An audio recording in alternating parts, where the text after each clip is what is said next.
Mike McLaurin, First United Methodist Church, Ponchatoula.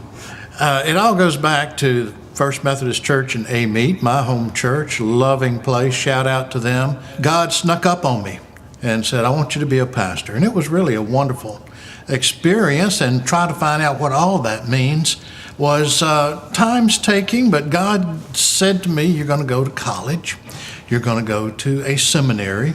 And somewhere in my teen years, as girls kept getting prettier and prettier, God said, you're not going to get married till after you're through with all of your schooling.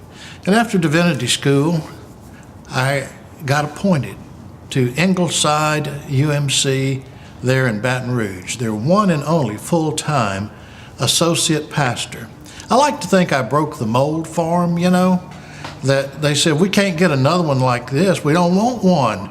But I think really it was more like, this is what an associate pastor is, never mind. But the best thing that God had in mind about that was I was there and the youth were getting ready to go on a mission trip, but I wasn't going. But there was another church of youth going, and their director of Christian education was not going on the trip. But at Ingleside, one of the men had to drop out, so who do you throw in at the last minute? And out in Weatherford, Texas, at Couch Memorial UMC, they had one of the ladies drop out. Who do you throw in but your wonderful director of Christian education? So we got to Fort Smith, Arkansas, and I looked over there and saw Luann. And I said, God, that's her, isn't it? And he said, yes. He says, but be careful, don't chase too hard. Well, I chased her till she finally caught me. We ended up going from Baton Rouge to Marksville, Simmsport, and Effie. I ended up being there 4 years, was looking forward to a fifth when I got a call in the spring, said, we want you to go to First Church Welsh. We go down to Welsh, and two great things happen. Both of our children are born while we are there. When we got a call, and Cabinet wanted us to go to Winfield and Cooley. And after a year, they decided there was only so much that I can do there, and I evidently had a lot of time on my hands, so they gave me another church too, Sanders Chapel. And after 4 years there, we went to West Monroe, to McGuire. I ended up going to Minden from there, and then we got moved down to New Iberia to follow Ed Boyd. Ed's got big shoes, but the worst part is he's got roller skates on them. We moved over to University in Lake Charles. That was a great place too. We enjoyed that very much. And I'm trying to get in touch with my wife with telepathic thought. She couldn't come. Can I tell them the story about the time that the swimming pool? No, but we did have a pool.